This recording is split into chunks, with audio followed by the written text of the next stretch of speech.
que nunca hemos agachado la cabeza ante ninguna dictadura. Nunca lo hemos hecho y jamás lo haremos, porque está ahí la esencia de nuestra existencia. Creo que lo que está acá pasando, ahora conversaba con una lideresa de las juventudes venezolanas aquí en Lima, y me comentaba que en la época de Rafael Caldera, llegó a un tope histórico el espacio o el momento, digamos, más trágico del petróleo, ¿no? En los años 90, creo que fue del 97 del 94 al 98, donde el barril de petróleo costaba más o menos $6. Hizo con eso en democracia 366.000 viviendas. Chávez construyéndolas. Chávez, con todos los precios del petróleo que ha oscilado entre 80, 70 y a veces sobrepasado los $100 por barril, ha hecho 355.000. El sistema fascista, por supuesto, el sistema chavista, ha construido menos casas, con más años y con un petróleo mucho más caro, vale decir, con más dinero, y no ha podido redistribuir justamente el dinero, la riqueza en su país, a pesar de toda esta perorata, de todo este discurso ideológico cargado de odios, y que además pretende prometer, o promete, pretendiendo que así lo vamos a creer absolutamente todos, porque es un régimen absolutista, que justamente sobre la base de este socialismo o disque socialismo del siglo XXI vamos a poder salir del atolladero en que se encuentra aún América Latina en unas zonas, de sus zonas. Pero creo que los modelos aún en donde nos hemos estado enmarcando, por ejemplo en el caso del modelo peruano, al que le dicen el milagro peruano y que este gobierno ha ido desacelerando, por cierto, es un ejemplo de que realmente lo que está sucediendo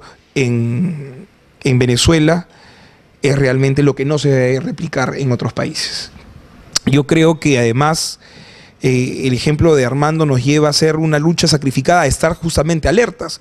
Su ejemplo de estar al tanto de la realidad y la coyuntura nos hace justamente impulsadores de hacer un activismo ciudadano cada vez más perenne. Y creo que hoy vemos en Maduro justamente una amenaza para América Latina y una amenaza directamente para el Perú, ¿por qué no decirlo? Ahora que estamos hablando de reelecciones conyugales, ahora que estamos hablando de dictaduras que arrecian y dictaduras que aún siguen viviendo, aún en pleno siglo XXI, creo que la proclama de Armando en términos de libertad, de lucha y de justicia nos tiene que seguir iluminando, que es la proclama finalmente de Aya de la Torre. Y hay que denunciarlo. Yo creo fervientemente que esto de la reelección conyugal no solamente es un buen nombre marquetero, es una realidad concreta. Creo que muy bien hizo el presidente al resumir en estas palabras un poco lo que está sucediendo en el Perú. Y claro, algunos quieren decir de que la ley no está, digamos, a la misma altura de la Constitución, y querer así, pues, retratar nuevamente lo que sucedió con la ley de interpretación auténtica que hicieron con Fujimori. Estamos haciendo un fujimorismo sin Fujimori. Y ahora lo pretenden, digamos, impulsar, que son justamente aquellos que están viviendo este rentismo tan mentado y tan maldito que le ha costado tantos años de desarrollo al país, ¿no? Estos regímenes de renta, estos regímenes donde, digamos, el Estado es el único espacio donde la gente se enriquece, ¿no? Y justamente para eso están algunos gobiernos y algunas posiciones políticas que hacen que se construyan estos espacios que no son realmente los que el país para su desarrollo quiere. Entonces yo creo que Armando sigue vigente, Armando nos ilumina desde donde esté, porque además recuerda que él no era muy católico, que digamos, sino más bien era un hombre que creía en la gloria y tenía esa lógica homérica, ¿no? Esa lógica de poder vivir en el recuerdo de la gente, en el recuerdo de los compañeros, en el recuerdo de los apristas. Otra de las cosas que recuerdo de él muy bien, una de las anécdotas, cuando entré una vez a su casa y me dice, oye, ven, ¿no? Como era su voz, como decía el presidente, y que a su vez decía también ahí a la Torre, desgañitada, una voz muy, muy ronca, honda y profunda. Y me dice, mira, y me senté con él y conversamos primero me comenzó a comentar algunos de los cuadros que tenía ahí en esa salita donde solía esperar gente, porque ya después se fue a la biblioteca. Pero en esa salita comenzamos a conversar y llamó a uno de sus asistentes, Tiago, y dijo, ponme la televisión, voy a ver con él mi propaganda. Y comenzamos a revisar en un DVD su propaganda del año 1980. ¿no? Y donde salía además esta famosa marcha que ya se ha vuelto un himno del partido, ¿no? El APRE es el camino.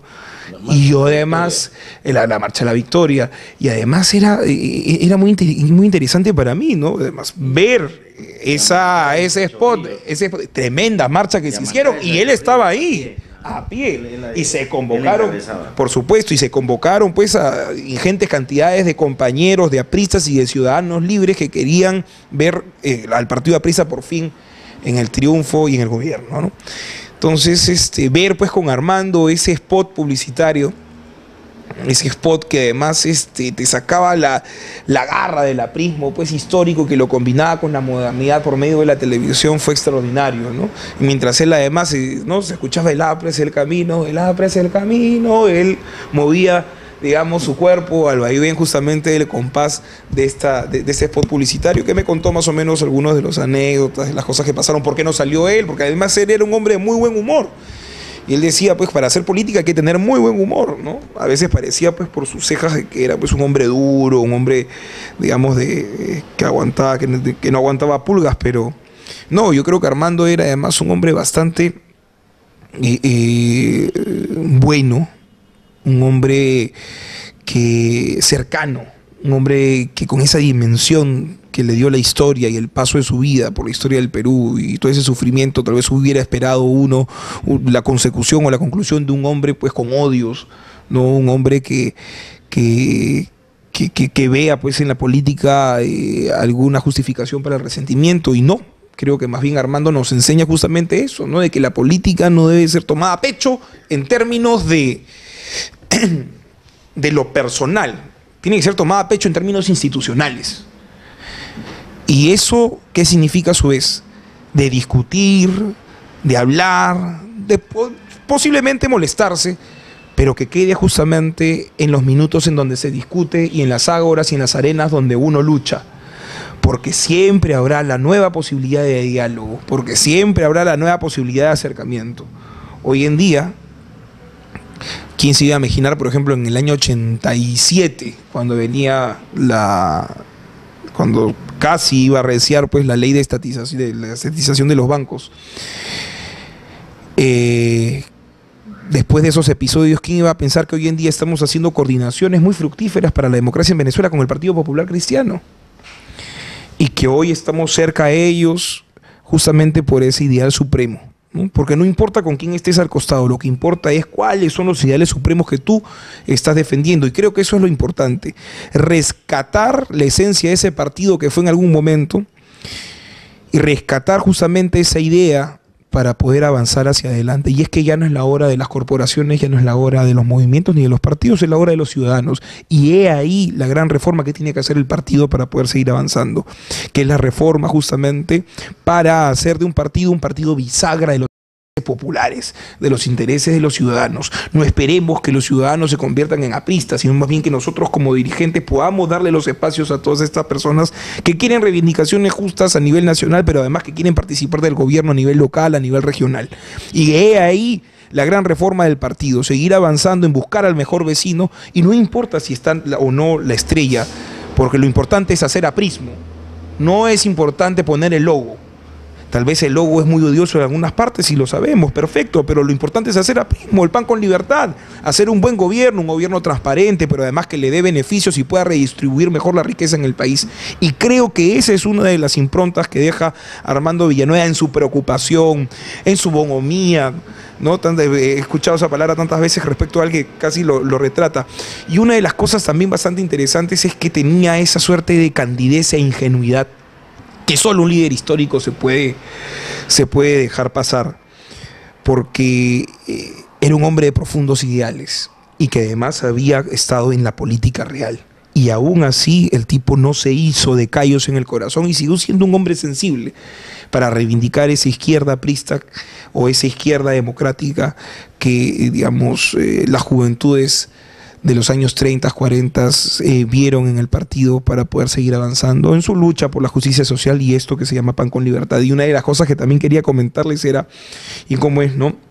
A los 3 días de la muerte de Armando, estuvimos justamente con Ricardo y otros compañeros, fuimos a una actividad con los venezolanos que fue justamente a colación de lo que pasó ese mismo 14, que fueron las elecciones y donde se le arrebató el triunfo a Capriles y donde este gobierno delincuencial, que es además una oligarquía, una neoligarquía con discurso social o pseudo social porque ni papel higiénico tienen, imagínense ustedes, ha destruido esa gran nación, que es la nación de Bolívar, de Miranda, y olvídate, uno de los baluartes de la libertad y del republicanismo en América Latina.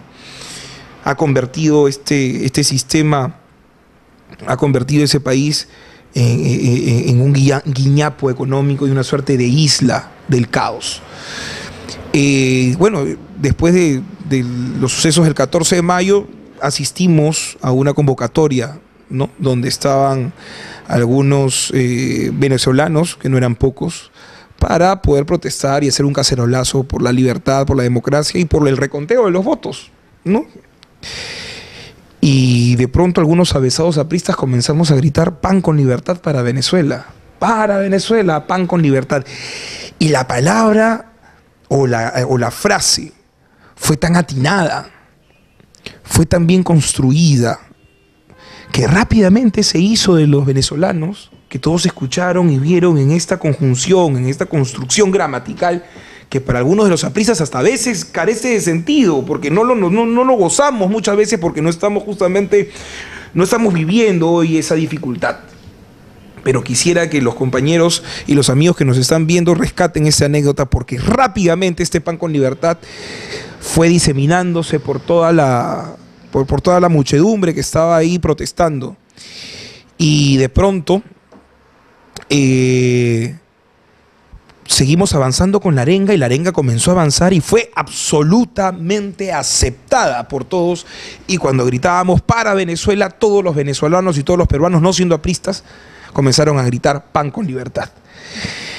Y una de las cosas que para nosotros quedó claro es que Águila de la Torre finalmente no se equivocó, ¿no? Que en esta lucha permanente desde el año 28 y principalmente a partir del año 31, donde se dan las principales líneas y bases del partido aprista, donde no se dejaba engañar por este discurso social que venía de Europa, y venía de Europa Oriental, además diseñando muertes, diseñando caos y diseñando muchas veces producto luego a partir del año 45 de esta Guerra Fría, en donde se involucró Cuba por completo. Águila de la Torre siempre decía: cuidado con los imperialismos, que no solamente uno, hay un imperialismo que bueno, está ahí, pero avanza pues con su libertad.